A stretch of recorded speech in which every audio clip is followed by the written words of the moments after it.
The conference room fell silent as Tyler Brooks stood up, his cocky smirk widening. Let's call this what it is. The UFC needs their diversity hire to have a moment before I send him back to whatever street corner he came from. But what the racist bully failed to recognize was the coiled fury behind those steady, dark eyes. 12 years of dedication, skill, and quiet rage waiting for exactly this moment. Tyler's confident laughter echoed through the room as cameras captured his every word, completely unaware he had just signed his own death warrant. He didn't expect what happened next. Before we go any further, comment where in the world you are watching from, and make sure to subscribe because tomorrow's story is one you don't want to miss. The Nevada Athletic Commission conference room buzzed with anticipation as reporters adjusted their cameras and microphones. Damon Carter sat at the long table, his posture relaxed but alert, dark eyes scanning the crowd with quiet confidence. Across from him, Tyler Brooks leaned back in his chair, a smirk playing at the corners of his mouth as he nodded at photographers. "Gentlemen, thank you for coming," announced the UFC representative. "We're here to officially announce the main event for UFC 297. Damon Carter versus Tyler Brooks for the #1 contender spot in the light heavyweight division." Damon straightened slightly, his hands folded on the table. He'd worked 12 years for this moment, grinding through small-town gyms and underground fights to reach this stage. Every scar, every early morning, every sacrifice had led here. "Damon, how does it feel to finally get your shot at the big time?" asked a reporter from ESPN. "It feels like everything I've worked for is coming together," Damon replied, his voice steady. "I've always believed that hard work and respect for the sport would get me here. Now I get to prove it." Tyler laughed, a harsh sound that cut through the room. "Respect for the sport? Come on, Damon. Let's be honest about what this really is." The room fell silent. Damon's jaw tightened almost imperceptibly. "What do you mean by that, Tyler?" pressed another reporter. Tyler's smirk widened. "I mean, let's call this what it is. The UFC needs their diversity hire to have a moment before I send him back to whatever street corner he came from. This isn't about skill, it's about checking boxes." A collective intake of breath rippled through the room. Cameras clicked rapidly as reporters exchanged glances. Damon's hands remained steady on the table, but his knuckles had gone pale. "That's completely inappropriate," started the UFC representative, but Tyler wasn't finished. "Inappropriate? It's the truth. Look at him sitting there all quiet and polite. That's not fighting spirit. That's knowing your place." Tyler stood up, his chair scraping against the floor. "But don't worry, Damon. I'll make sure you remember exactly where you belong." Damon rose slowly, his movements controlled and deliberate. At 6'2", he matched Tyler's height, but there was something in his bearing that made the room feel smaller. "Is that supposed to intimidate me?" "Just stating facts." Tyler stepped around the table, moving closer to Damon. "You might have fooled these reporters with your humble act, but I see right through it. When we get in that cage, all that fake respect disappears, and we'll see what you're really made of." "I don't need to fake anything," Damon said, his voice carrying a quiet intensity that made several reporters lean forward. "My record speaks for itself. 19 wins, 2 losses, 14 finishes. But you already knew that." Tyler stopped just inches from Damon's face, close enough that Damon could smell the coffee on his breath. "Records don't mean anything when you're face down on canvas, wondering why you thought you belonged in there with a real fighter." Damon didn't step back. If anything, he seemed to grow calmer, his breathing steady and deep. "You're going to regret this conversation, Tyler. Maybe not today, but soon enough. Is that a threat?" "It's a promise." The UFC representative quickly moved between them. "Gentlemen, let's keep this professional. We have a great fight ahead of us, and that's what the fans want to hear about." Tyler finally stepped back, but his eyes never left Damon's face. "Oh, they'll get a great fight. They'll get to watch me show everyone what happens when wannabes try to play with the big boys." A reporter from Sports Illustrated raised her hand. "Tyler, don't you think your comments were out of line?" "Out of line? I'm just saying what everyone's thinking. This whole thing is a setup to make Damon look good before reality hits him." Tyler returned to his seat, still grinning. "But hey, I'm happy to be the one who brings him back down to earth." Damon sat down as well, his expression unreadable. The room remained tense, the easy atmosphere from moments before completely evaporated. "Damon, any response to Tyler's comments?" asked another reporter. Damon looked directly at Tyler, then back at the reporter. "My response will come on fight night. That's where it matters." "That's February 15th at the MGM Grand," announced the UFC representative, clearly eager to end the conference. "Thank you all for coming." As the reporters began filing out, Tyler stood and walked past Damon's chair. "See you soon, champ," he said, his voice low enough that only Damon could hear. "Hope you're ready for what's coming." Damon watched him leave, his jaw set with quiet determination. The real fight had already begun. 3 days after the press conference, Damon wrapped his hands in the familiar quiet of Riley's gym. The old building smelled of sweat and determination, a sanctuary where politics and cameras couldn't reach. Coach Riley watched from the corner, his weathered face creased with concern. "You've been hitting that bag like it owes you money," Riley said, adjusting his worn baseball cap. "What's eating at you?" Damon paused mid-combination, his breathing heavy. "Did you see the interviews yesterday?"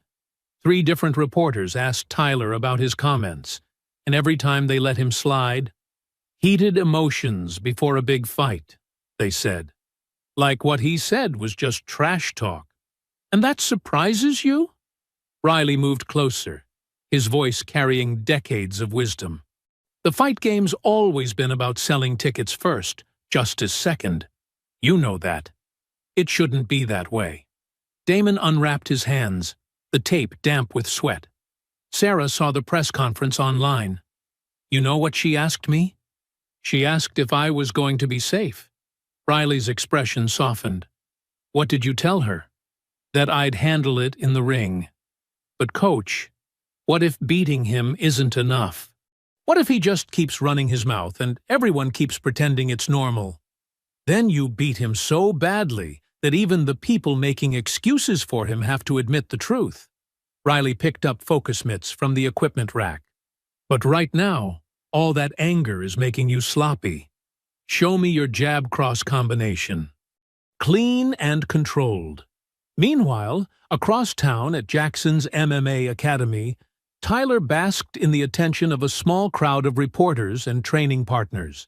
His team had set up the interview in the main training area, with fighters working out in the background to create the perfect atmosphere.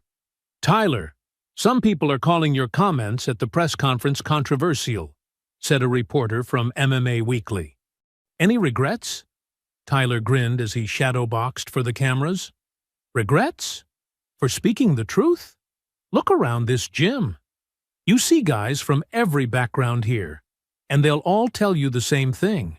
Respect is earned, not given. Damon Carter hasn't earned anything yet." His training partner, a thick-necked heavyweight named Rick, laughed from the bench press. "Tyler's just keeping it real. Some of these guys get one good streak and think they deserve everything handed to them. But don't you think there's a way to express that without the personal attacks?" the reporter pressed. Tyler stopped shadowboxing, his expression hardening. "Personal attacks? I'm talking about fighting ability. If Damon wants to prove me wrong, he knows where to find me. February 15th, MGM Grand. Until then, everything else is just noise." Another reporter raised her hand. "Social media has been pretty critical of your comments. Does that affect your preparation?" "Social media," Tyler scoffed. "Half those people have never been in a real fight in their lives." They don't understand what it takes to step into that cage. They want everything to be politically correct and sanitized. But fighting isn't a dinner party. It's about who's stronger, who's tougher, who belongs at the top. Back at Riley's gym, Damon worked through his ground game with his longtime training partner, Mike. The sound of their grappling echoed off the walls as they rolled across the mats. "You see Tyler's latest interview?" Mike asked during a water break. "Dude's doubling down on everything." Damon's jaw tightened. "What did he say now?" "Same garbage, different day. Talking about how social media doesn't understand real fighting, how he's just being honest about skill levels." Mike shook his head. "Honestly, man, it's getting harder to watch. The way he talks about you, it's like he thinks you don't belong in the same sport." "That's exactly what he thinks." Damon stood up, pacing near the edge of the mat. "And the worst part is how everyone's letting him get away with it. You know what the reporter called it? Competitive spirit." Coach Riley approached, holding a phone. "Speaking of reporters, Sarah's been trying to reach you. Says it's important." Damon took the phone, stepping away from the group. "Hey, baby. Everything okay?" Sarah's voice carried a tension he rarely heard. "Damon, I've been getting messages all day. People sending me links to Tyler's interviews, asking if I'm worried about you fighting him. Some of them aren't even about the fight anymore. They're asking if you feel safe, if you think he might try something outside the ring. Sarah, you know I can handle myself. It's not about handling yourself. It's about how far this guy might go. The way he talks about you, Damon, it's not normal competitor trash talk. There's something uglier underneath it." Damon looked across the gym at Coach Riley, who was pretending not to listen but clearly concerned. "I know, but walking away isn't an option. This fight is everything I've worked for. I'm not asking you to walk away. I'm asking you to be careful. Promise me you'll be careful." "I promise. I love you. I love you too. Just remember, winning isn't worth getting hurt over someone else's hatred." As Damon hung up, he realized the truth in her words. This had stopped being just about fighting. The MGM Grand's athlete entrance buzzed with controlled chaos as fighters, trainers, and media personnel moved through the corridors. Damon walked alongside Coach Riley toward the media room, his mind focused on the final press obligations before tomorrow's fight. "Remember, keep it simple," Riley advised. "Answer their questions, stay professional, and get out of there. No need to give them extra material." "I know, Coach. Just ready to get this over with and focus on the fight." As they rounded the corner near the elevator bank, Damon nearly collided with Tyler and his entourage coming from the opposite direction. The hallway suddenly felt smaller as both groups stopped, the tension immediate and palpable. "Well, well," Tyler said, his voice carrying that familiar mocking tone. "Look who's trying to sneak around backstage. Nervous about tomorrow, Damon?" Damon kept walking. "Just taking care of business, Tyler. You should try it sometime." Tyler stepped sideways, partially blocking the path. "Business? That's funny. I was just telling my team about your business. How exactly does someone with your background end up getting handed a title shot?" Coach Riley placed a hand on Damon's arm, sensing the shift in atmosphere. "Let's just keep moving." No, let him answer," Tyler continued, his voice getting louder. "I'm genuinely curious. Did you have to audition for this, or did they just need to fill a quota?" Damon stopped walking, his jaw tightening. "What did you just say?" Tyler's smirk widened as his training partners moved closer behind him. "Come on. Don't act like you don't know what I'm talking about. The UFC's been looking for their next great hope from your people. Lucky for you, the bar isn't set very high." "My people?" Damon's voice dropped to a dangerous quiet. "You know exactly what I mean. They parade you around like you're some kind of champion, but we all know this is just about optics. Tomorrow night, reality sets in, and you go back to wherever they found you." Coach Riley stepped forward. "That's enough, Tyler. You want to settle this? Do it in the cage." Tyler ignored Riley completely, his focus locked on Damon. "The funny thing is, you actually believe you deserve this. Walking around here like you belong in the same conversation as real fighters. It's almost sad." "Real fighters?" Damon's hands clenched at his sides. "What makes you more real than me?" "Everything," Tyler shot back. "My training, my background, my understanding of what this sport is supposed to be about. You're just a street fighter who got lucky a few times. Tomorrow, I'm going to remind everyone what a real athlete looks like." One of Tyler's teammates, a burly heavyweight named Rick, laughed. "Tyler's just keeping it honest. Some guys earn their way up. Others get fast-tracked for the wrong reasons." Damon took a step forward, but Coach Riley's grip tightened on his arm. "Don't let him bait you. This is exactly what he wants." "Listen to your trainer," Tyler said, his voice dripping with condescension. "He's trying to keep you out of trouble. Smart man. He knows you can't handle what's coming tomorrow, so he might as well protect you now while he still can. You think I can't handle you?" Damon's voice carried a quiet intensity that made several people in the hallway stop and take notice. "I think you're about to find out exactly what happens when affirmative action meets real competition." Tyler stepped closer, close enough that Damon could see the hatred in his eyes. "I'm going to embarrass you so badly that they'll think twice before handing out charity fights to your kind again." The hallway fell completely silent.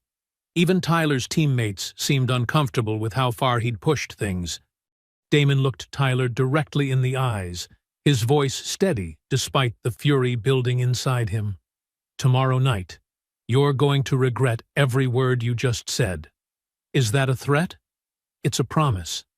And when I'm done with you, everyone's going to know exactly what kind of person you really are." Tyler laughed, but there was something forced about it now.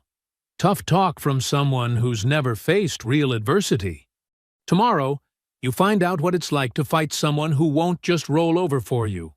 We'll see about that." Damon's voice remained calm, but everyone in the hallway could feel the change in him. The respectful, professional fighter from the original press conference was gone, replaced by someone who'd been pushed too far. Tyler seemed to sense he'd crossed a line, but his pride wouldn't let him back down. "Just remember, when you're lying on that canvas tomorrow night, that I warned you. I told you what would happen when you tried to play in the big leagues. The only thing I'll remember is the look on your face when you realize you picked the wrong person to disrespect." Coach Riley finally managed to guide Damon toward the elevator. "Come on, we've got what we came for." As they walked away, Tyler called after them. "See you tomorrow night, champ. Hope you're ready for what's coming." In the elevator, Riley shook his head. "That boy's got serious problems. What he said back there—" "I know what he said." Damon's voice was quiet, controlled, but Coach Riley could hear the steel underneath. "And tomorrow night, I'm going to make sure he knows exactly what those words cost him." The elevator doors closed, leaving Tyler and his team in the hallway, the weight of what had just happened beginning to settle over them. The MGM Grand Garden Arena erupted as both fighters entered the octagon. 20,000 fans were on their feet, the energy electric with anticipation. Damon moved with fluid precision during his warm-up, his face a mask of focused calm. Across the cage, Tyler bounced on his toes, flexing for the cameras and cupping his ear to the crowd. "Ladies and gentlemen, this is the main event of the evening," announced Bruce Buffer. 5 rounds for the #1 contender position in the UFC light heavyweight division. The referee called both fighters to the center of the octagon for final instructions. Tyler immediately started talking, his mouth moving constantly as the referee explained the rules. "Keep it clean, gentlemen. Protect yourself at all times. Touch gloves if you want to." Tyler extended his gloves mockingly. "Ready to go home, Damon?" Damon ignored the gloves completely, staring directly into Tyler's eyes. "Let's find out." The bell rang. Tyler came out aggressive, throwing wild combinations before turning to the crowd with his arms raised. "This is how it's done," he shouted, leaving himself open. Damon capitalized immediately, landing a sharp jab that snapped Tyler's head back. The crowd roared, but Tyler shook it off and grinned. "Lucky shot. That all you got, Street Fighter?" "Stay calm," Damon thought to himself. "Let him make mistakes." Tyler continued his antics, doing a little dance after missing a wild hook, then pointing at Damon dismissively. "You're nothing special. Just another guy who got handed an opportunity." The first round continued with Tyler constantly playing to the crowd between his attacks. After landing a decent combination, he beat his chest and shouted, "That's how a real fighter does it." But Damon was picking him apart systematically. "He's getting tired from all that showboating," Damon noted, watching Tyler's breathing become labored. Round 2 began with Tyler more desperate but equally disrespectful. He threw a spinning kick that missed completely, then laughed and shrugged at the crowd as if it was intentional. "You think you're winning?" Tyler taunted, wiping blood from his nose. "I'm just getting started." After eating a hard body shot, Tyler grabbed Damon in a clinch and whispered loud enough for the microphones to pick up. "Your wife's watching this. Hope she's ready to see you get embarrassed." Damon's composure cracked slightly. "What did you say?" "You heard me." "After I'm done with you, maybe I'll show her what a real man looks like." "Don't let him get in your head," Damon told himself. But the fury was building. He exploded with a series of devastating combinations that had Tyler covering up against the cage. Round 3 saw Tyler getting more reckless with his showboating. After getting dropped by a clean right hand, he popped back up and flexed his biceps to the crowd, pretending the knockdown didn't happen. "You hit like my little sister. No wonder they had to give you easy fights to get here." Tyler did a mock bow to the audience, his back turned to Damon for several seconds. He's completely lost focus, Damon realized. Time to end this. Round 4 opened with Tyler barely able to stand, but his arrogance remained intact. He stumbled backward, then raised his arms as if he was winning, drawing boos from the crowd. "You're still nothing. Even when you win, you'll still be nothing." Damon had heard enough. He shot for a takedown, driving Tyler to the ground with authority. Tyler tried to scramble, but Damon's grappling was superior. He transitioned smoothly to Tyler's back, sinking his hooks in deep. "No, no, no!" Tyler panicked as Damon's arms snaked around his neck. "This is for every racist comment, every insult, every moment you tried to make me feel less than," Damon thought, as he locked in the rear naked choke. Tyler's hands clawed desperately at Damon's forearm, his face turning red as the choke tightened. The crowd was on its feet, sensing the end. "Tap! Tap!" Tyler's corner screamed, but Tyler's pride wouldn't let him. His struggles became weaker, his breathing more labored. Finally, with his vision starting to fade, Tyler's hand slapped frantically against Damon's leg. "Tap! Tap! Tap!" Tyler gasped. The referee immediately stopped the fight as Damon released the choke. Tyler rolled away, coughing and gasping for air, his face a mask of humiliation and rage. Damon stood up slowly, his emotions finally breaking through. The crowd erupted in appreciation for the dominant performance they'd just witnessed. Coach Riley climbed into the octagon, grabbing Damon in a bear hug. "That's how you answer a bully, son. That's how you shut them up." "I told him he'd regret those words," Damon replied, his voice filled with satisfaction and relief. The official announcement echoed through the arena. "Winner by submission, rear naked choke, Damon Carter." Damon raised his arms in victory, acknowledging each section of the crowd. Months of disrespect, racist comments, and personal attacks had been answered in the most definitive way possible. Justice, he thought. Finally. justice. But across the octagon, Tyler was getting to his feet, his team trying to console him. The humiliation was complete, but as his head cleared, the embarrassment was transforming into something much darker. This isn't over, Tyler thought, watching Damon celebrate. This is just the beginning. As Damon continued his victory celebration, completely unaware of the hatred burning in Tyler's eyes, the real conflict was just beginning to take shape. The Octagon interview began immediately, with the announcer approaching Damon in the center of the cage. The crowd's energy was still electric from the dominant performance they'd just witnessed. Damon, that was an incredible submission victory. How does it feel to prove your doubters wrong in such decisive fashion? Damon took the microphone, still catching his breath but smiling broadly. It feels amazing. All the talk, all the disrespect, all those ugly comments about who I am and where I come from, that's how you answer ignorance. With skill, with preparation, and with heart. The crowd roared their approval as Damon continued. I want to thank my team, my wife, and everyone who believed in me when others tried to tear me down with their hatred. Tyler had some very controversial comments leading up to this fight. What's your message to him and anyone else who thinks like him? Damon looked directly at the camera, his voice carrying conviction. My message is simple. Your prejudice doesn't make you stronger. It makes you weak. Your hatred doesn't give you power. It blinds you to reality. And tonight, reality just choked you unconscious. The crowd exploded with cheers and applause, but across the octagon, Tyler had heard every word.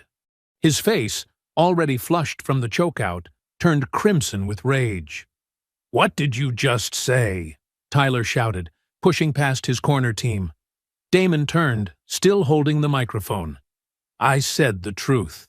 Something you wouldn't recognize. You think you proved something tonight?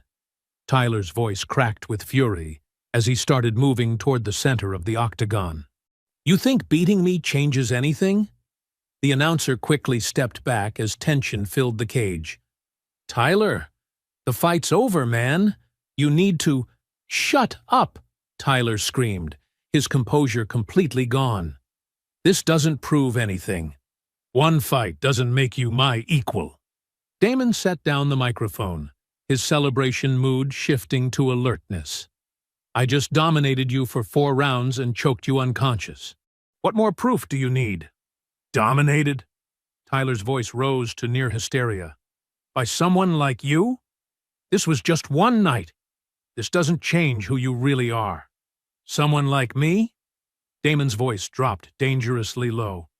There it is again. Say what you really mean, Tyler. Tyler's mask finally slipped completely. Fine. You want the truth. You don't belong in here with real fighters. You never did. This whole thing was just a setup. The crowd's boos were deafening, but Tyler wasn't finished. I don't care what happened tonight. You're still nothing but a— Before Tyler could finish the slur, Damon lunged forward. Say it. Say what you really think. Tyler swung wildly, catching Damon on the shoulder. Both men crashed to the canvas as the crowd erupted in shocked chaos. Get off me, Tyler screamed, throwing desperate punches. You want to keep running your mouth? Damon grabbed Tyler's wrist, controlling his arms. Let's finish this conversation. Within seconds, both corner teams flooded into the octagon. Coach Riley reached Damon first, trying to pull him away. Damon, stop! It's over! But Tyler's team was pulling him in the opposite direction, and he broke free from their grip. This isn't over. You hear me? This isn't over. Tyler charged again, swinging wildly. Rick, his heavyweight training partner, tried to restrain him, but Tyler shoved him away. Let me go. He disrespected me. More security poured into the octagon as the scuffle expanded. Tyler's other teammates joined the fray, trying to protect their fighter, while Damon's corner formed a protective circle around him. You embarrassed me, Tyler screamed over the chaos.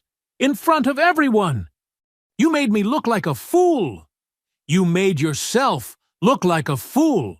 Damon shouted back, trying to break free from Coach Riley's hold. With your mouth and your attitude! It took 8 security guards to finally create separation between the two fighters. Tyler continued thrashing against the guards holding him, his face contorted with rage and humiliation. This isn't finished! Tyler's voice carried across the entire arena, despite the mayhem. You think winning one fight changes anything? You think it makes you better than me? As security began escorting Tyler toward the cage exit, he broke free one more time, pointing directly at Damon with pure hatred in his eyes. You better watch your back, Damon. You better watch your back real careful. I know where you train. I know where you live. This isn't over. The threat hung in the air as Tyler was finally dragged from the octagon, his voice echoing through the arena. You'll see me again. Count on it. Damon stood in the center of the chaos, surrounded by his team and security, the reality of Tyler's words beginning to sink in. What should have been the proudest moment of his career had turned into something much darker. Coach, Damon said quietly, did you hear what he just said? Riley's expression was grim. I heard it, son. We all heard it. 3 days after the fight, Tyler sat in a dimly lit bar on the outskirts of Las Vegas, nursing his 3rd beer and replaying the humiliation over and over in his mind. His face still showed the bruises from the chokeout, a constant reminder of what had happened in front of 20,000 people. I can't believe he said that garbage about hatred and prejudice, Tyler muttered to Rick, who sat across from him at the sticky wooden table. Acting all high and mighty like he's some kind of hero. Rick nodded, his thick arms folded across his chest. That interview was disrespectful, man. He basically called you a racist on national television. Because that's what he thinks this is about. Everything's about race with these people. Tyler's voice grew louder, drawing looks from other patrons. He can't just accept that he got lucky one time. So what are you going to do about it? Asked Danny, another training partner who'd joined them. You can't just let him get away with embarrassing you like that. Tyler's eyes lit up with a dangerous gleam. Who says I'm letting him get away with anything? I told him this wasn't over, and I meant it. What's that supposed to mean? Rick leaned forward, lowering his voice. It means Damon Carter needs to learn some respect. Real respect. Not the fake kind he gets from reporters and fans. Tyler finished his beer and slammed the bottle down. I know where he trains. I know his routine. Guy's so cocky now, he probably thinks he's untouchable. Danny shifted uncomfortably. Tyler, you're not talking about doing something stupid, are you? The fight's over, man. The fight in the octagon is over. But this isn't about fighting anymore. This is about teaching someone their place. Tyler's voice carried a cold edge that made both men uneasy. You guys still with me? Or are you going to let me handle this alone? Rick and Danny exchanged glances. Neither wanted to abandon their friend, but both sensed they were being pulled into something dangerous. What exactly are you planning? Rick asked carefully. Nothing too crazy. Just a conversation. A private conversation where Mr. Champion learns what happens when you disrespect the wrong person. Tyler stood up, throwing money on the table. You coming or not? Meanwhile, across town at his home, Damon was trying to enjoy a quiet evening with Sarah. The victory celebration had been everything he'd dreamed of, but Tyler's threats kept echoing in his mind. You've been checking the windows every 10 minutes, Sarah observed from the couch, where she was reading. What's got you so worried? Just being careful. Tyler said some things after the fight that didn't sound like empty threats. Sarah set down her book, concern creasing her features. What kind of things? He said he knew where I lived, where I trained. Said I should watch my back. Damon moved away from the window, trying to appear calm. Probably just angry talk. But after everything he said leading up to the fight, maybe we should call the police. Make a report. And tell them what? That a guy I just beat up is mad about it? They'll laugh us out of the station. Damon sat beside her, taking her hand. I'm probably overreacting. Guy just got embarrassed on television. He'll cool off in a few days. But even as he said it, Damon didn't believe his own words. There had been something in Tyler's eyes during that post-fight chaos, something that went beyond normal competitive anger. Back at the bar, Tyler was finalizing his plan with Rick and Danny. Here's what we're going to do. I've been watching his routine. Every Tuesday and Thursday, he goes to that little gym on the east side for evening training. Leaves around 9, drives home the same route every time. Tyler, this sounds like you're talking about jumping the guy, Danny said nervously. That's not just a conversation anymore. I'm talking about making sure he understands that what happened in the octagon was a fluke. That in the real world, things work differently. Tyler's voice was calm now, which somehow made it more frightening. Look, I'm not going to seriously hurt the guy. Just rough him up a little. Show him he's not as tough as he thinks he is outside of his controlled environment. Rick was still hesitant. What if someone sees us? What if he calls the cops? He won't call the cops. Guys like him, they have too much pride. And even if he does, it's his word against ours. Who are they going to believe? Tyler grinned, but there was no humor in it. Besides, after tonight, he'll be too worried about when we might show up again to cause any trouble. The three men left the bar together. Tyler's plan set in motion. What had started as wounded pride was evolving into something much more dangerous. Thursday evening arrived with Damon finishing his training session at Riley's gym. The familiar routine of pad work and sparring had helped clear his mind, but as he gathered his gear, the nagging worry about Tyler's threats crept back in. You heading straight home tonight? Coach Riley asked, toweling off sweat from their session. Yeah, Sarah's making dinner. Why? Riley hesitated, then spoke carefully. Just been thinking about what that boy said after the fight. Maybe you should switch up your routine for a while. Take different routes home. Train at different times. Damon slung his gym bag over his shoulder. Coach, I can't live my life looking over my shoulder because some sore loser made threats. If I start changing everything I do because of Tyler Brooks, then he wins. Sometimes the smart play is to avoid a fight altogether. And sometimes running from a bully just makes them bolder. Damon headed toward the exit. I'll be fine. See you Saturday. As Damon walked toward his car in the gym's small parking lot, he didn't notice the dark SUV parked across the street. Inside, Tyler sat in the passenger seat with Rick behind the wheel and Danny in the back. There he is, Tyler said, his voice tight with anticipation.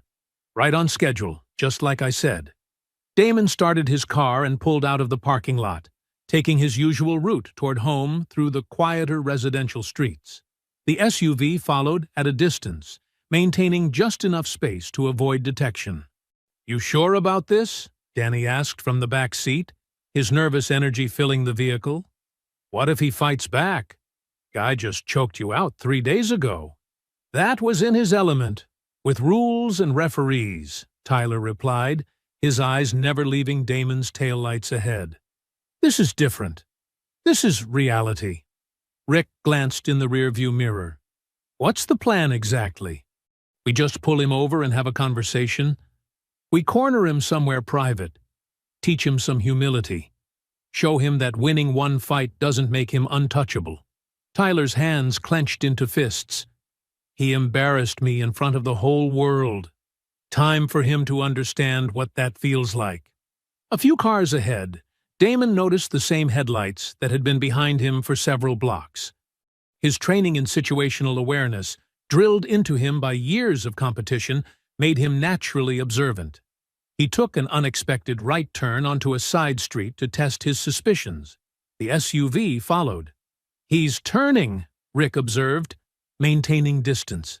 Stay with him, Tyler ordered. Don't get too close. Damon's heart rate picked up as he confirmed what he'd feared. He was being followed.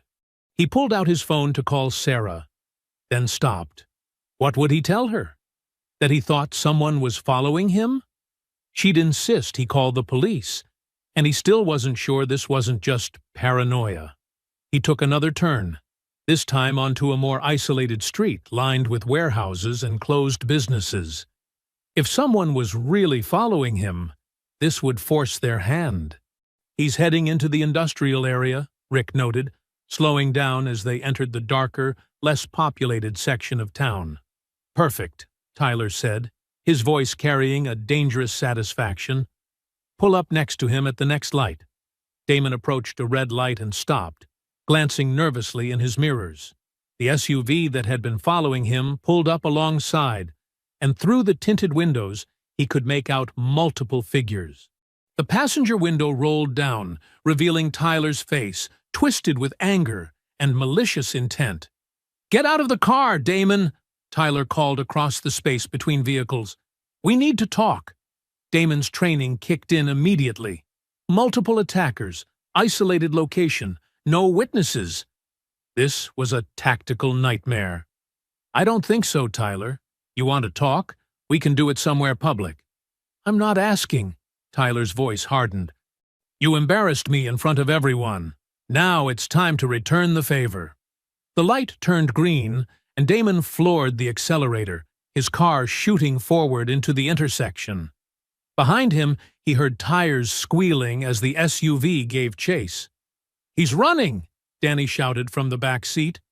"Then we chase him down," Tyler replied coldly. "He can't run forever." Damon's hands gripped the steering wheel as he navigated the narrow streets, his mind racing through options. He could try to lose them in traffic, but this area was too deserted.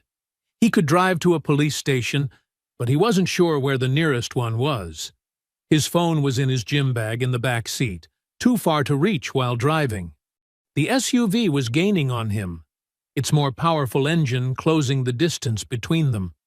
Damon realized with growing dread that this chase would end soon, and when it did, he'd be facing 3 men with nothing but his fists and whatever weapons they might have brought. Damon's car careened through the industrial district as he desperately searched for an escape route. The SUV stayed close behind, its headlights flooding his mirrors with harsh light. Every turn he took, they matched. Every attempt to gain distance failed as their superior engine power kept them in pursuit. Come on," Damon muttered, scanning the darkened streets for any sign of other people or businesses that might still be open. Behind him, Tyler leaned forward in the passenger seat, his excitement building as they closed in. He's slowing down, running out of road. Rick gripped the steering wheel tighter as they navigated a sharp turn. "What happens when we catch him?" "We have our conversation," Tyler replied, his voice carrying dark promise. A nice, private conversation about respect. Damon spotted what looked like a main road ahead and gunned his engine, hoping to reach traffic or at least better lighting. But as he approached the intersection, his heart sank. Construction barriers blocked the road, orange cones and warning signs indicating major roadwork ahead.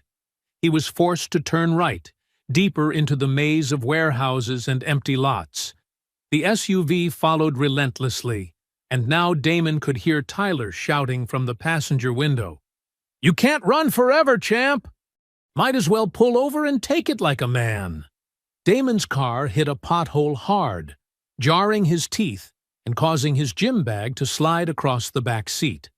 His phone tumbled out, but it was still too far to reach safely while driving at this speed. "There!" Danny pointed from the back seat of the SUV. "He's trapped." Ahead, Damon saw his worst fear realized. The road ended in a T-intersection with high chain-link fences on both sides, and the only way out was back the way he'd come, directly toward his pursuers.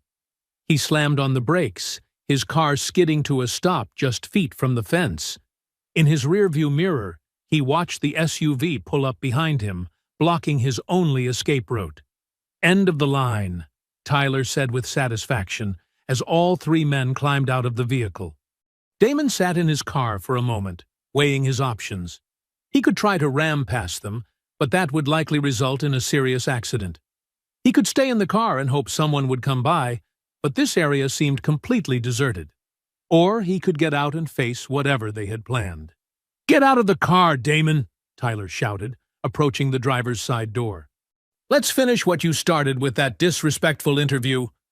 Rick and Danny flanked the passenger's side, effectively surrounding the vehicle. Damon realized he had no choice. Staying in the car would just make him a sitting duck. He opened the door slowly and stepped out, keeping his hands visible. "Tyler, this is crazy. What do you think you're accomplishing here?" "What I'm accomplishing?" Tyler's voice cracked with rage. "You made me look like a fool in front of the entire world. Called me a racist. Said my hatred made me weak." "Because that's what it is," Damon replied, trying to keep his voice steady despite his racing heart. "And this proves it. You couldn't beat me in the ring, so now you're jumping me with your friends? This isn't about the ring anymore." Tyler stepped closer, his fists clenched. "This is about you learning your place. About understanding that one lucky night doesn't change anything." Danny shifted nervously behind Tyler. "Maybe we should just scare him a little and leave. This is getting out of hand."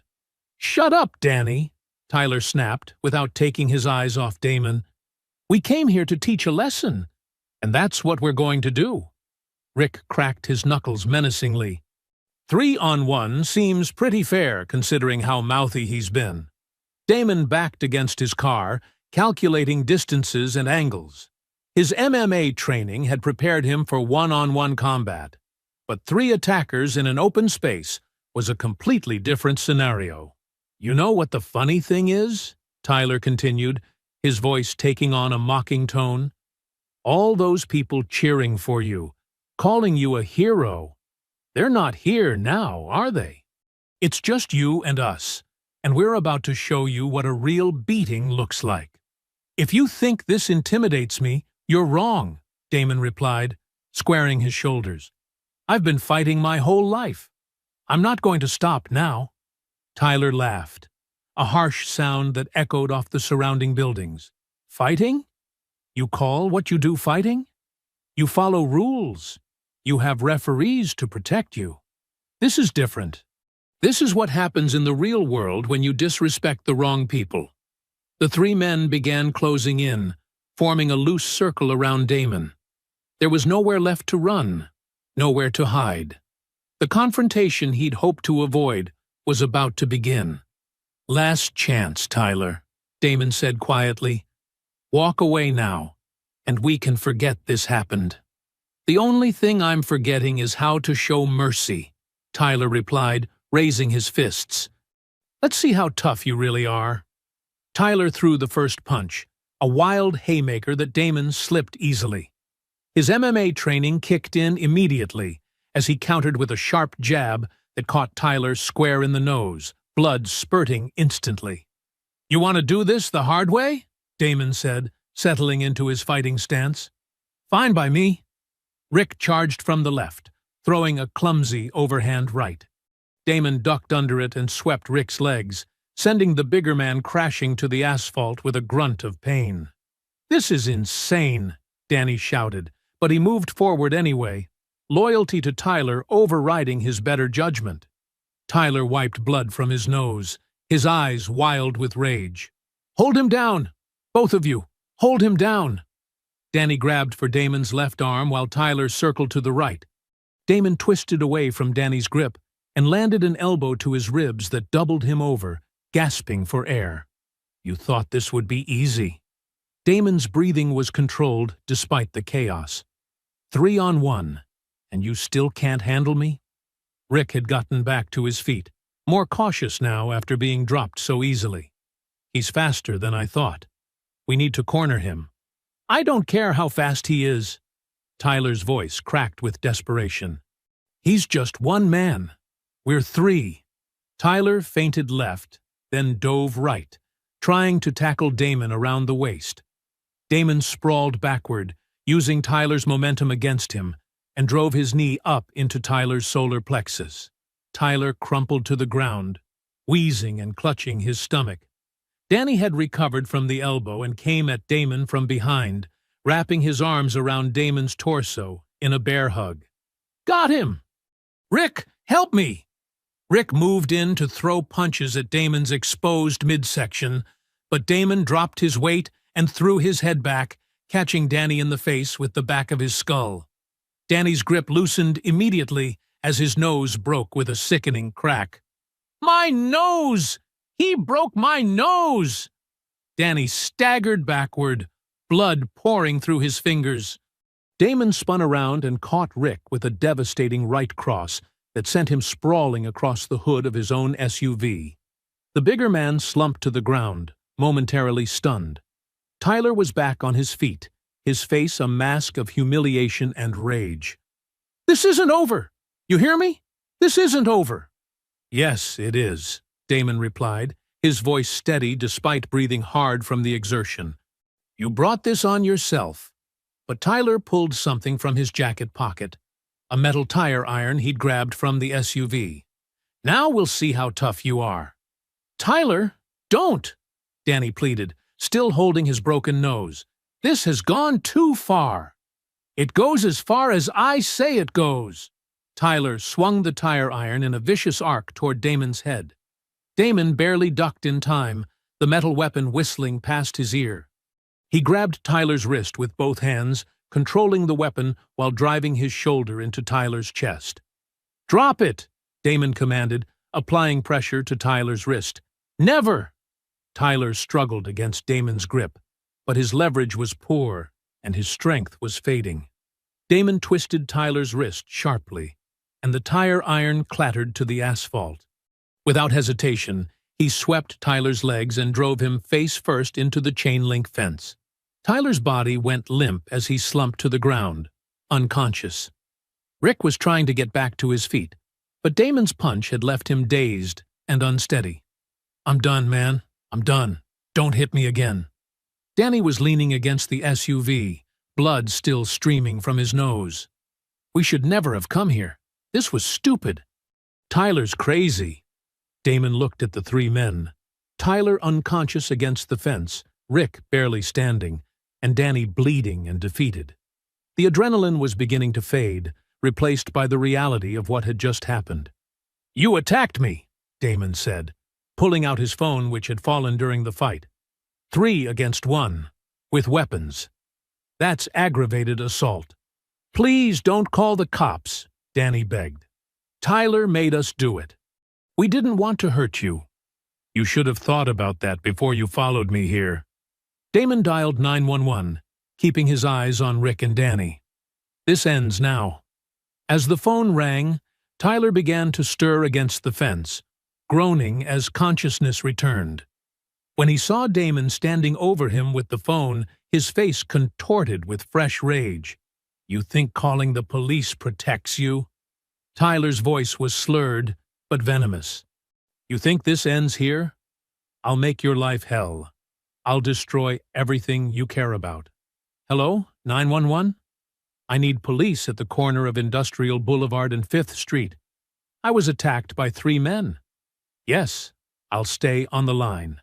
Tyler's threats continued, even as sirens began wailing in the distance. But for the first time since this nightmare began, Damon felt like justice might finally be within reach. The police arrived within minutes, their flashing red and blue lights cutting through the darkness of the industrial district. Detective Rodriguez stepped out of the lead car, surveying the scene with the practiced eye of someone who'd seen plenty of street fights gone wrong. "I'm Detective Rodriguez. Who called this in?" Damon raised his hand, still breathing heavily from the confrontation. "That was me, Damon Carter. These 3 men followed me from my gym and attacked me." Rodriguez looked at Tyler, who was now sitting against the fence with blood on his face, then at Rick and Danny, both showing obvious signs of having been in a fight.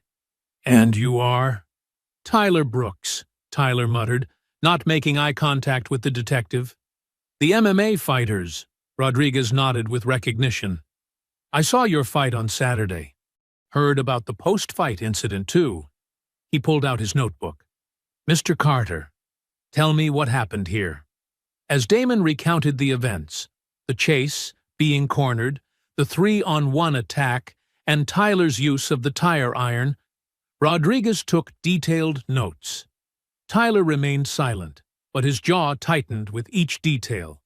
Mr. Brooks, you want to give me your version of events? Tyler looked up with defiant eyes. We just wanted to talk to him. He attacked us. With what, exactly? Rodriguez gestured to Danny's broken nose and Rick's swollen face. Because, from where I'm standing, it looks like Mr. Carter defended himself against multiple attackers. Rick shifted uncomfortably. It wasn't supposed to go this far. Tyler said we were just going to talk. Shut up, Rick, Tyler snapped. No, Tyler, I'm done shutting up. Rick's voice rose with frustration. You said we were going to have a conversation, not jump the guy in a dark alley. Look at Danny's face. Look at what happened to us. Detective Rodriguez raised an eyebrow. So this was premeditated? You planned to confront Mr. Carter? Danny wiped blood from his nose, his loyalty to Tyler finally cracking. We followed him from his gym. Tyler had been talking about it for days, about teaching him a lesson. Danny, I swear! Tyler started to threaten. You swear what? Rodriguez interrupted sharply. You'll assault him too? Because that's what we're talking about here. Assault with a deadly weapon, conspiracy, stalking. You're looking at serious charges, Mr. Brooks. Tyler's face went pale as the reality of his situation began to sink in. This is ridiculous. He's the one who started all this with his disrespectful comments after our fight. Comments? Rodriguez looked incredulous. You're telling me you orchestrated an assault because of something someone said in an interview? He called me a racist on national television. He made me look like a fool. And now you've made yourself look like a criminal, Rodriguez replied coldly. Rick Williams and Danny Stevens, you're both under arrest for assault and conspiracy. As two officers moved to handcuff Rick and Danny, Tyler realized his accomplices were about to abandon him completely. Wait, you can't arrest them. They were just helping me. Helping you commit a felony, Rodriguez clarified. Tyler Brooks, you're under arrest for aggravated assault with a deadly weapon, stalking, and conspiracy to commit assault. As the handcuffs clicked around Tyler's wrists, his composure finally shattered. This isn't fair. He embarrassed me. He ruined my career. I had a right to defend myself. Defend yourself? Damon spoke for the first time since giving his statement. You followed me, cornered me, and attacked me with 2 other men. That's not defending yourself. That's being a coward. Tyler's face contorted with rage as he was led toward the police car. You think this is over? You think some jail time scares me? I'll be out soon, and when I am, I'll remember this. Keep talking, Rodriguez advised. You're just making the prosecutor's job easier. As Tyler was placed in the back of the patrol car, he pressed his face against the window, staring at Damon with undisguised hatred. This isn't finished. You hear me? This isn't finished. Detective Rodriguez handed Damon his business card. You'll need to come in tomorrow to sign your formal statement. We'll also need photos of any injuries you sustained. What happens now? Damon asked, looking at the bruises forming on his knuckles. Now Mr. Brooks learns that actions have consequences. With the weapon involved and the premeditation, he's looking at serious time. Plus, the Nevada Athletic Commission will likely ban him from professional fighting. Rodriguez closed his notebook. You did the right thing calling us. Guys like this, they don't usually stop until someone makes them stop. As the police cars drove away with Tyler and his accomplices, Damon stood alone in the empty lot, finally allowing himself to process what had happened. The immediate danger was over. But Tyler's final threats echoed in his mind. The weeks following the attack passed in a blur of legal meetings, medical checkups, and media interviews. Damon sat in his lawyer's office, reviewing the prosecution's case file one more time before the trial began. His attorney, Maria Santos, spread photographs across the mahogany table, images of his injuries, the tire iron, the crime scene. "The evidence is overwhelming," Santos said, adjusting her reading glasses. "Between the physical evidence, the witness testimony from Rick and Danny, and the clear premeditation, the prosecution has a strong case." Damon picked up one of the photos showing the bruises on his ribs. "It's not about winning or losing anymore. It's about making sure this doesn't happen to someone else. Tyler's lawyer will try to paint you as the aggressor, especially given your comments after the fight. Are you prepared for that?" "I've been preparing for this my whole life, even if I didn't know it." Damon set the photo down. "Every time someone told me I didn't belong somewhere, every time I had to prove myself twice as hard as everyone else, it all led to this moment." Meanwhile, across town in the Clark County Detention Center, Tyler sat in his cell staring at the concrete wall. His cellmate, a grizzled man named Torres, watched him with amusement. "You're that fighter, right? The one who got beat up by the black guy?" Torres asked, not bothering to hide his entertainment. Tyler's jaw tightened. "I didn't get beat up. It was 3 against 1, and he got lucky." "Lucky?" Torres laughed. "From what I heard, you and your boys got handled pretty easy. Maybe you ain't as tough as you thought." "When I get out of here, we'll see who's tough," Tyler muttered. "When you get out? Boy, you're looking at serious time. Aggravated assault with a weapon? Conspiracy? You might want to start thinking about what comes after, not what came before." But Tyler wasn't ready to accept reality. In his mind, he was still the victim, victimized by political correctness, by a system that favored people like Damon, by circumstances beyond his control. Back at home, Damon tried to return to some semblance of normalcy. He sat at the kitchen table with Sarah, both of them picking at their dinner. "The Nevada State Athletic Commission called today," Sarah said quietly. "They want to discuss your next fight. I'm not sure I'm ready to think about that yet." "Because of the trial?"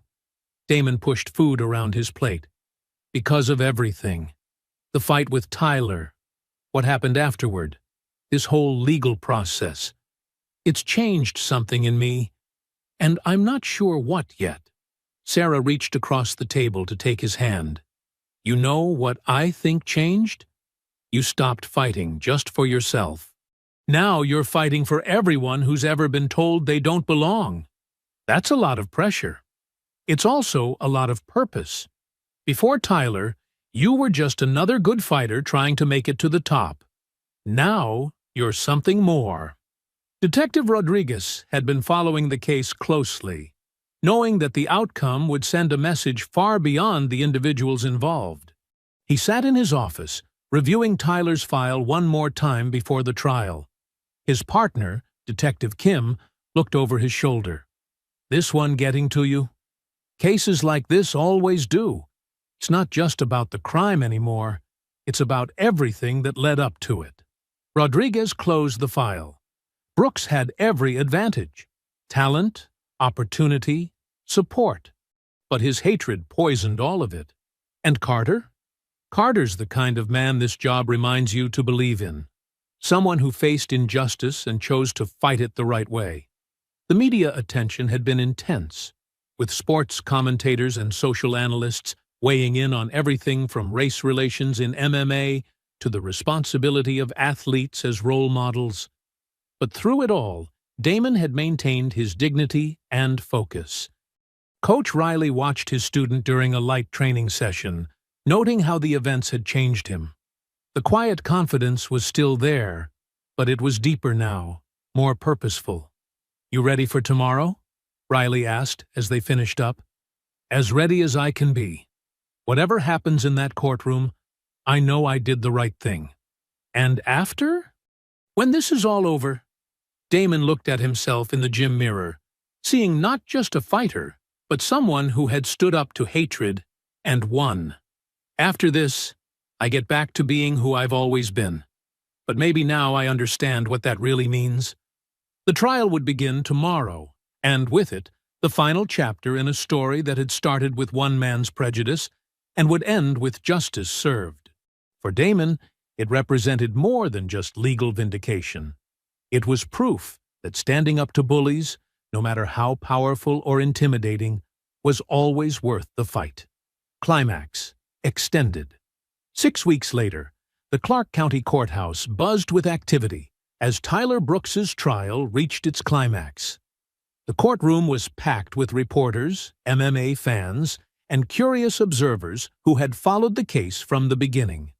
Damon sat in the front row behind the prosecutor's table, Sarah beside him for support. Judge Margaret Thompson called the court to order as District Attorney Patricia Wells prepared to present her closing arguments. Tyler sat at the defense table, his expensive suit unable to mask the desperation in his eyes. "Ladies and gentlemen of the jury," Wells began, "over the past 3 days, you've heard testimony that reveals the true character of Tyler Brooks. This is not a case about competitive rivalry or hurt feelings. This is a case about a man who believed his hatred gave him the right to hunt down and assault another human being." She walked to the evidence table, picking up the tire iron that had been used in the attack. "This weapon tells the story of premeditation. Mr. Brooks didn't grab this in the heat of passion. He brought it with him, planning to use it against Damon Carter." Tyler's defense attorney, James Harrison, had tried everything to minimize his client's actions, but the evidence was overwhelming. During his cross-examination of Damon earlier that day, he'd made one last desperate attempt. "Mr. Carter, you've built a career on violence, haven't you? Fighting is literally how you make your living. I compete in a regulated sport, with rules, referees, and medical supervision." Damon had replied calmly. "What your client did was criminal assault. But you threw the first punch that night, didn't you?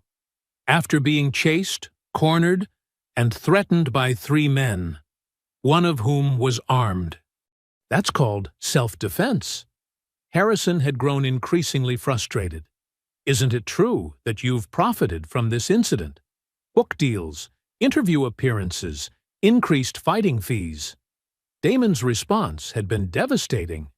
"The only thing I've profited from is learning that standing up to bullies and racists is always the right choice, regardless of the cost."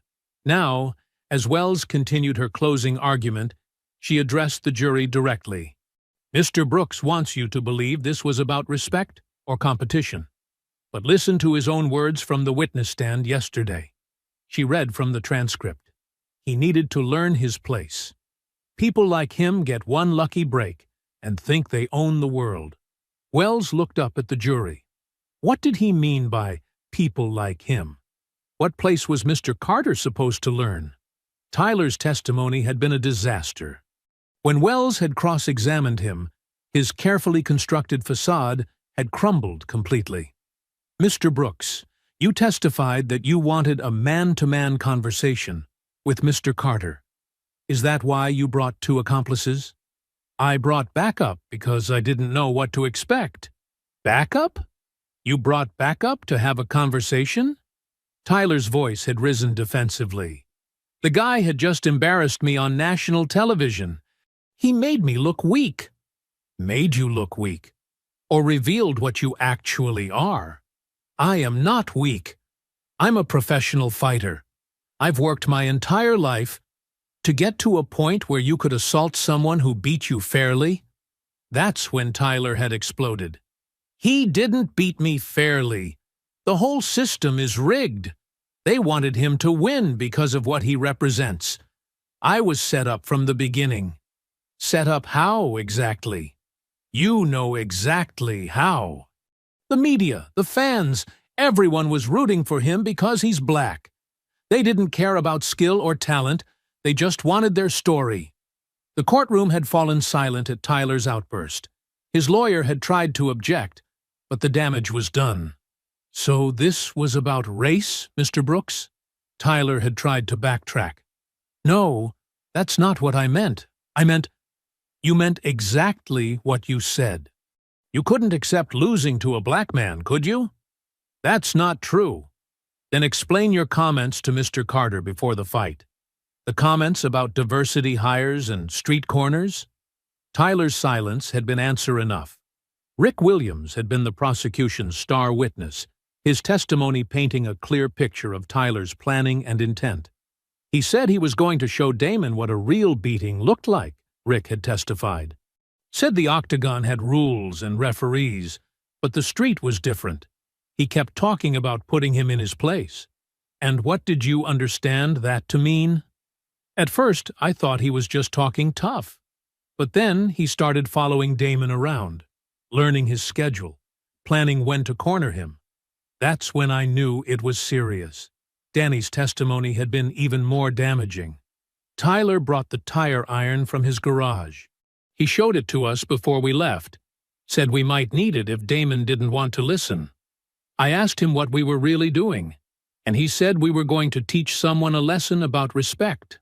Now, as Wells concluded her closing argument, she faced the jury with quiet intensity.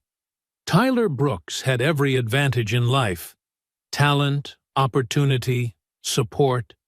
But when faced with a man who had earned success through hard work and character, he chose hatred. When that hatred led to humiliation in the ring, he chose violence. She paused, letting her words sink in. This case isn't just about one night of violence. It's about whether we, as a society, will tolerate people who believe their prejudices justify criminal behavior. Tyler Brooks stalked Damon Carter. He cornered him with accomplices. He brought a weapon. He had every intention of seriously harming or killing a man whose only crime was being better than him. Harrison's closing argument was desperate and brief. My client made mistakes. He let his emotions get the better of him. But this was a moment of poor judgment, not the calculated assault the prosecution wants you to believe. The jury retired to deliberate at 3 p.m. They returned at 4:47 p.m. Has the jury reached a verdict? Judge Thompson asked. The foreman, a middle-aged construction worker, stood with the papers in his hand. We have, Your Honor. On the charge of aggravated assault with a deadly weapon, how do you find? Guilty. On the charge of conspiracy to commit assault? Guilty. On the charge of stalking? Guilty. Tyler's legs gave out, and he collapsed into his chair as the verdict was read. His mother, sitting in the gallery, began crying quietly. Judge Thompson reviewed the sentencing guidelines before speaking. Mr. Brooks, you are sentenced to 5 years in Nevada State Prison, with possibility of parole after 3 years. Additionally, you are ordered to pay $250,000 in restitution to Mr. Carter for medical expenses and emotional distress. As the bailiff approached with handcuffs, Tyler looked across the courtroom at Damon one final time. But instead of the hatred that had driven him to this moment, there was only hollow defeat. This court is adjourned. Justice, at long last, had been served.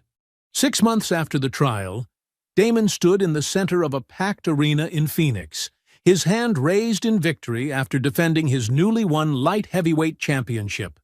The crowd's roar was deafening as he celebrated with Coach Riley and his team. But this victory felt different from all the others. How does it feel to be champion? The post-fight interviewer asked, holding the microphone toward Damon. It feels like everything I went through was worth it, Damon replied, still catching his breath. Not just the training and the fights, but everything. The hatred, the threats, the trial. It all led to this moment. You've become something of an inspiration to many people. What's your message to them? Damon looked directly into the camera. My message is simple. Never let anyone make you feel like you don't belong somewhere. Work hard, stay true to your values, and justice will prevail. It might take time, but it will prevail. Meanwhile, 2,000 miles away, Tyler sat in his prison cell at Northern Nevada Correctional Center, watching the fight on the small television mounted to the wall. His cellmate, Torres, glanced over at him with amusement. "That's your boy right there," Torres said, gesturing at the screen. "The one who put you in here." Tyler's jaw tightened as he watched Damon celebrate with the championship belt. He got lucky. One good night doesn't make you a champion. Looks pretty champion-like to me. Belt around his waist, crowd going crazy, living his dream. Torres chuckled. "While you're counting down 3 more years in here." Tyler turned away from the television, unable to watch anymore. The Nevada Athletic Commission had not only banned him from professional fighting, but had also launched an investigation into his past conduct that led to several other fighters coming forward with stories of his inappropriate behavior. His career was over, his reputation destroyed, his future uncertain. Back in Phoenix, Damon made his way through the crowd of well-wishers and reporters. Sarah waited for him near the exit, her face glowing with pride and relief. "I'm so proud of you," she said, embracing him as cameras flashed around them. "Not just for winning, but for everything you've stood for." "We did this together," Damon replied, holding her close. "You kept me grounded when everything was falling apart." Detective Rodriguez, who had flown in to watch the fight, approached them with a smile. "Congratulations, champ. Justice looks good on you." "Thank you for believing me from the beginning," Damon said, shaking the detective's hand. "For taking it seriously when others might not have. Cases like yours remind me why I do this job. Sometimes the good guys really do win." Coach Riley joined the group, his eyes moist with emotion. 40 years I've been training fighters, and I've never been prouder of anyone. You didn't just win a championship tonight, son. You proved that character matters more than anything else." As the celebration continued around them, Damon reflected on the journey that had brought him here. The racist comments, the violent attack, the trial, and now this. It all felt like part of a larger story about standing up to hatred and refusing to be intimidated. "What's next?" Sarah asked, as they finally made their way toward the exit. "Next, I defend this title and keep proving that hard work and respect for others is what really matters in this sport," Damon replied. "And maybe help some young fighters who are going through what I went through." In his cell, Tyler finally accepted what Torres and everyone else already knew. His choices had cost him everything. The hatred that had once felt like strength had revealed itself to be weakness. The prejudice he'd thought gave him power had ultimately destroyed him. The next morning, newspapers across the country carried the same headline: "From victim to victor, Damon Carter captures championship."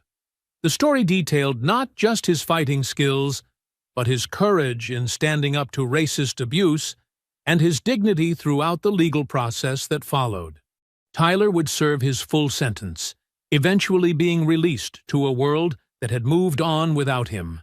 His name became a cautionary tale about the cost of hatred and the importance of accountability. But Damon's name became something else entirely. A symbol of perseverance, justice, and the truth that character ultimately determines destiny. In the end, the best man had won, both in the octagon and in life. I hope you enjoyed that story. Please like the video and subscribe so that you do not miss out on the next one. In the meantime, I have handpicked 2 stories for you that I think you will enjoy. Have a great day.